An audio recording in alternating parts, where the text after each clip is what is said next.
Welcome to the Jackson Cloud. I'm Jamin. I'm Casey. I'm not Olivia. You almost cut her off. We have an order. What are you doing? I know. I'm normally order. second. She But cut I'm me off. Casey. Oh. See, But I'm- Jamin thought it was correct because he's used to She hearing did it I'm with Casey such authority. second. I know. I just went with it. I've just wanted to do that for a few episodes now because I haven't done it in a long time. It's true. So I had to do it with authority so I could talk over Casey when he started. Fair enough. Because he starts pretty quickly once you end. He does. That's because I'm used to needing to go next. Okay? That's my thing. Ah! And That's he's just the Casey. problem with me going last is I can't throw you guys off by saying your names instead of mine. And we're Jackson Cloud. We're an online church. Welcome. Join us at jacksoncloud.com or in our Discord or wherever you else cloud it. What? I don't know. I was trying a new catchphrase. It didn't out. work. That would. Nope. All right. You didn't have the same conviction Olivia had. Yeah. That's true. She surpassed me in conviction. In his right hand, we're in Revelation 1:16. In his right hand, he held 7 stars. That was one episode. The Yep. power of the sun. And From the his palm of mouth my- came a sharp, 2-edged sword. That was our next last episode. episode. And his face was like the sun shining in full strength. That is this episode. Why is Okay. Jesus' face on fire? Or however you want to say Or that. really super bright. Or really super bright. Any ideas? Where else have you seen this kind of thing in the Bible? Wait, did he discover toothpaste? And so the reflection off of the shiny toothpaste teeth are making it really bright? I'm really glad that you just brought Ross from Friends into this for some reason. You don't remember that episode? His No, teeth I are do. so bright, They're so with bright black that- lights on. Yup. He's terrifying to look at.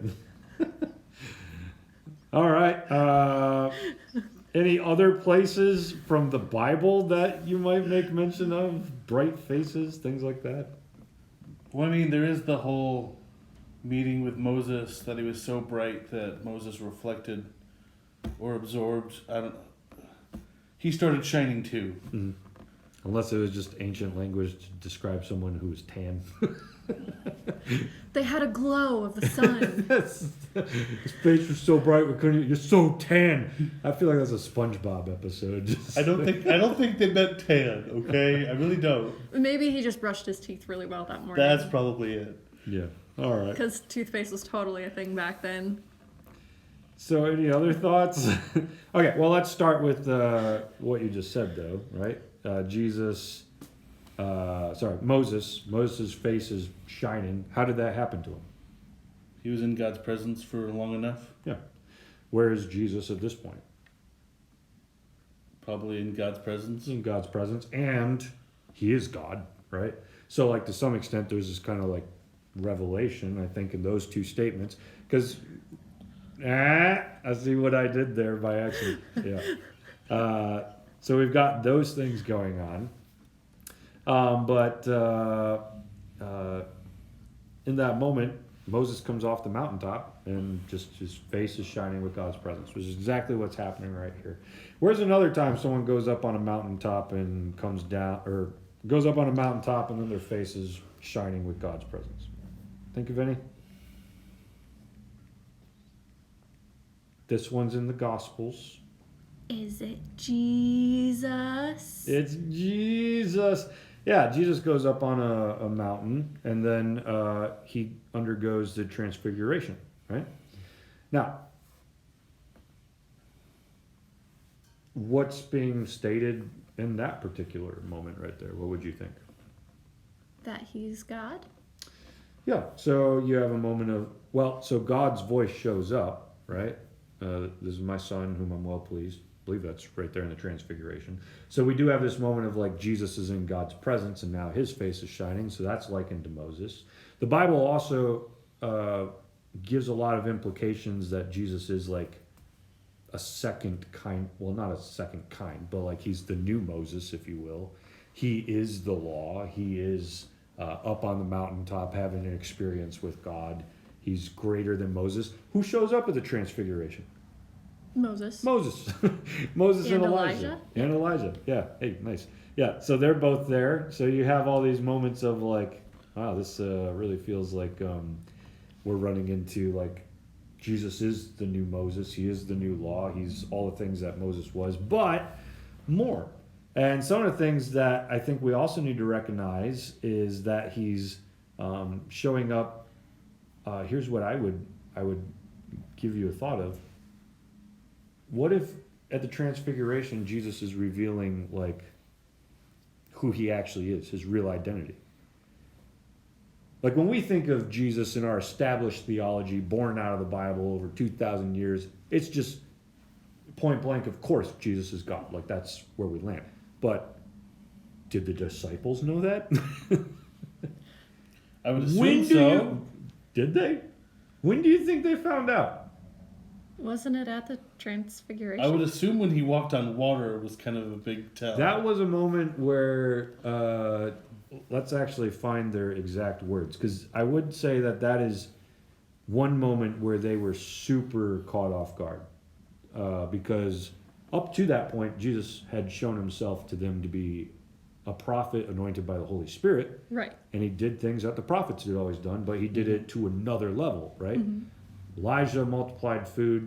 Jesus multiplied food. Elijah raised the dead, or Elisha raised the dead. Jesus raised the dead. There's very few things that Jesus did in the New Testament that prophets hadn't done in the Old Testament. So to a certain point, you just be like, this is God's chosen prophet. He's the Messiah. He's the one who's come to save us. Like, great. But do you think for like a good long while, like, did they really think like this isn't a human being? They know his mom, you know? Right. Like, they're probably not like... Well, and they know his dad, in a sense. Yeah, and they probably haven't had and even if they believed the miracle that he was born of a virgin birth, that doesn't necessarily would they have known that at the beginning, though? I don't know. I don't know how much Mary spread that around. But let's say they did. Let's say they did know that. Did that like mean that their next step in that thinking was, oh, he must be God? Because I think their next step would be like, well, that's a miracle, you know, like. Well, that's a superpowered prophet, like. Okay, but also like, if they had told them that and they know his mom and his dad, like, do you think they're really gonna believe it? Like that had never happened in the history of anything. Mm. Yeah. There's probably a few people who probably really, you know, bit at that. I can't think of anyone who did. Joseph didn't believe it until an angel came and told him. Yeah. What was that meme that I sent? Like abstinence, 99.9% effective. And what's so hilarious about that is like, yeah, there was only one time. You know, like it doesn't really make any sense. But yeah, there is that moment where Jesus walks on the water, and they seem to like start to catch on. Like this isn't just because those in the boat worshipped him, saying, "Truly, you are the Son of God." Like they saw a lot of other miracles, but I don't think the Bible usually uses the expression "they worshipped him." So when they see like God walking on the chaotic waters. Well, when they see Jesus walking on the chaotic waters, that's one of, I think, their first moments to be like, this guy is more than just a prophet. He's more than just human, like you were saying. That's why I'm like, that's the point where it was like, oh. I would say that's one point, but do they still know, like, he's God? Because at that point they say you're the Son of God. What did that mean to them? I mean, sons of God in the Old Testament were spiritual beings. Do they just think that he's one of them? Maybe they just think he's an angel sent by God to help the... Yeah. Or maybe help the Max, they think he's like the angel of the Lord, maybe, if they possibly... Max? Like maxing out like what kind of divine being that they might think he is. Okay. But still, like that's Matthew 14. So that's like a progression of the disciples being like, there's something different about this guy, like to the point that we can worship him, right? Matthew 17 is where the Transfiguration happens. And Jesus only reveals this to a few of the disciples, two of them, right? He doesn't show all of them. He takes two of them up on the mountain. Which two again? It's James and John, isn't it? Peter and James. Oh, Peter and James and John. Sorry. So three of them. Yeah. After 6 days, Matthew 17, Jesus took with him Peter and James and John, his brother, and led them up to a high mountain by themselves, and he was transfigured before them. His face shone like the sun, and his clothes became white as light. In Revelation, his face is showing like the sun, right? Wasn't that pretty much the exact expression? Revelation, his face was like the sun shining in full strength.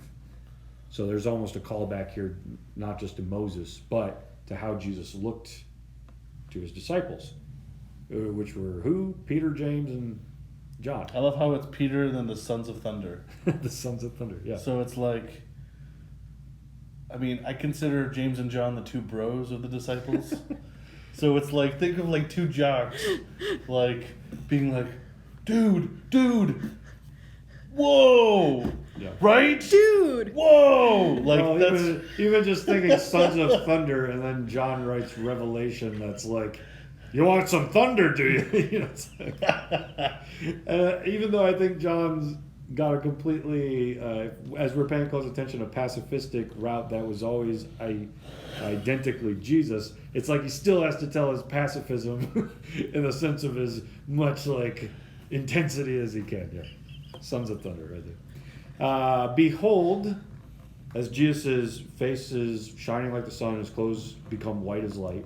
Behold, there appeared to them Moses and Elijah talking with him. Peter said to Jesus, Lord, it is good that we are here. I expect his voice is like cracking at this point. If you wish, I will make 3 tents here, one for you, one for Moses, and one for Elijah. He was still speaking when, behold, a bright cloud overshadowed them, and a voice from the cloud said, This is my beloved Son, with whom I am well pleased. Listen to him. When the disciples heard this, they fell on their faces and were terrified, just like John, right, who saw this and now is remembering it in Revelation. But Jesus came and touched them, saying, Rise and have no fear. And they lifted up their eyes. They saw no one but Jesus only. Actually, after John falls on his face, Jesus says, Fear not, I am the first and the last, the living one. So there you have like this kind of, you have this seeing a divine being on the Transfiguration, freaking out, and the divine being, Rise, have no fear. What does that sound like? Anytime an angel shows up. Yeah. Right? And with John in Revelation, I saw Jesus, his face shone like the sun, and I fell over, and he said, Fear not. Sound like what? Anytime an angel shows up. So, like, now there's this, like, line between, like, Jesus, this guy who's a human, that we've seen him do some crazy things, and we know he's a prophet, and we know he's the Son of God, whatever exactly that means. Now we just saw him transformed into like An angel. what? Yeah, something that we would be like, that's not human anymore. You know, like, so for me, the Transfiguration, for a long time, I always thought of that as just like what a glorious moment to like shine upon Jesus, and just like, wow, he must have felt really empowered by that moment. I think what was happening in the Transfiguration, So wait, it's not a recharging of his batteries? I mean, he needed it. He certainly needed it at that point. But I think what the Transfiguration is happening, as I read a kind of volume on it once and then thought about it myself, I think Jesus is revealing, like, here's who I actually am. I'm not just a human. Like, that was God's moment to be like, you're going to need to get your theology straight. Here's me. You know, like, there's more to Jesus than meets the eye. He's not just a human being. He walks on the water for a reason. You can worship him for a reason. Jesus goes well beyond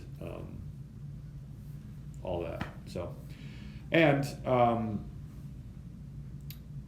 shiny faces are actually pretty standard of spiritual beings throughout Jewish literature and even in the Bible. Think of stars, right? We did an episode on how spiritual beings were thought to be stars. What would you expect if a star came down and met you? What would it look like? Very bright. Very bright. Very bright. Blinded by a light. I'm trying to remember, seen that movie, Neil Gaiman, Stardust? Yes. Yeah? Mm-mm. When the angel comes, well, the angel, when the star comes down to earth, is it bright at all? Yeah, because there's a natural assumption, like, if a star was a thing, and it came down to meet me, and I looked it in the face, it would be bright.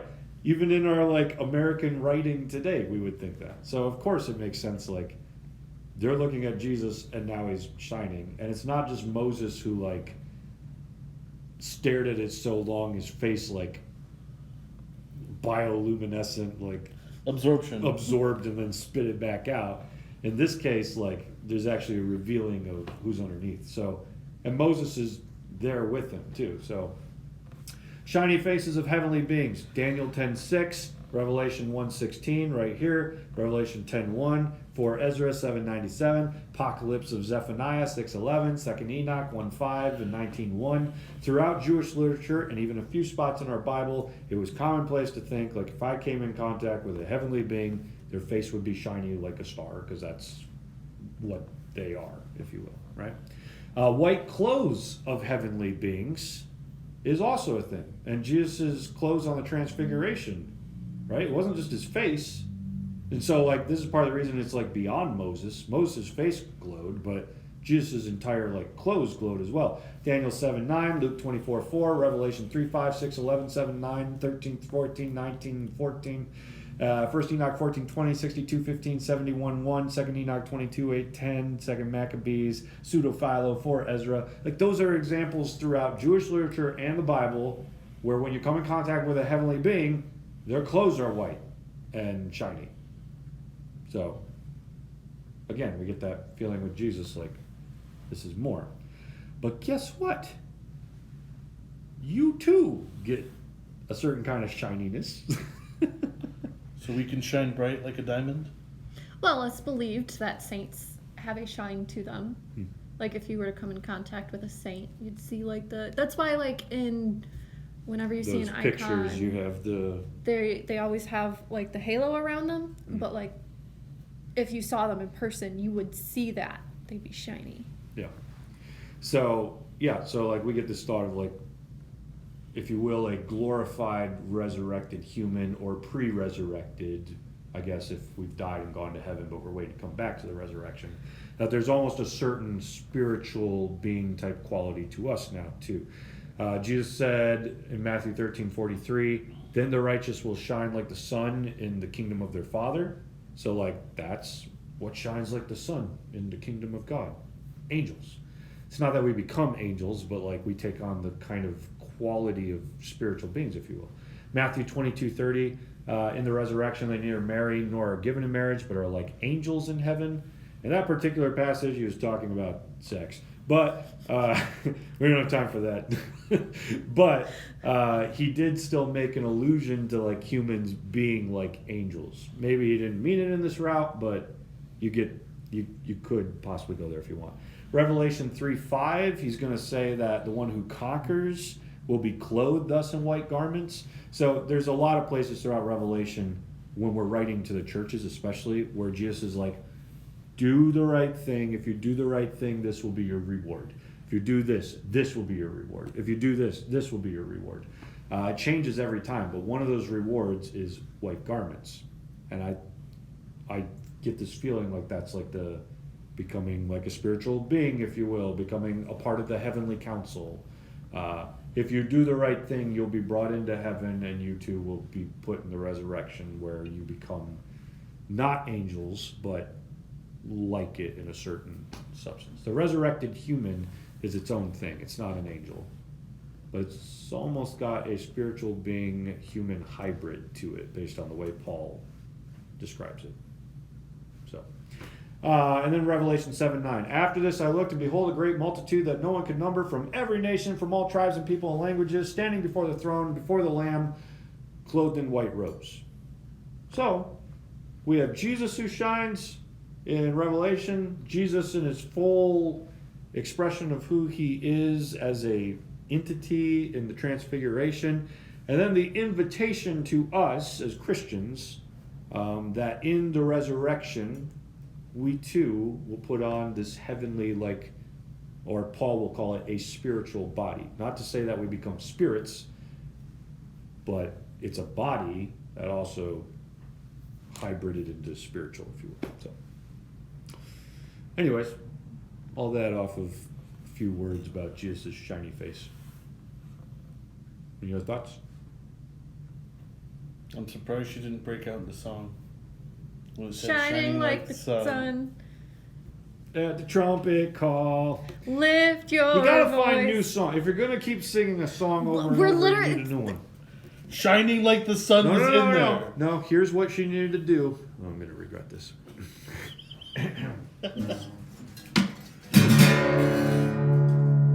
You know someone's gonna make a comment about this guitar. It's been through a lot.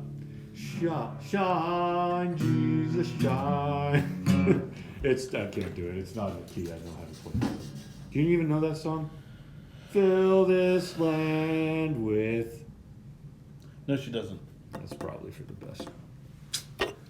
Lord, I lift your name on high. Nope. We'll catch you all later before we go down this rabbit trail.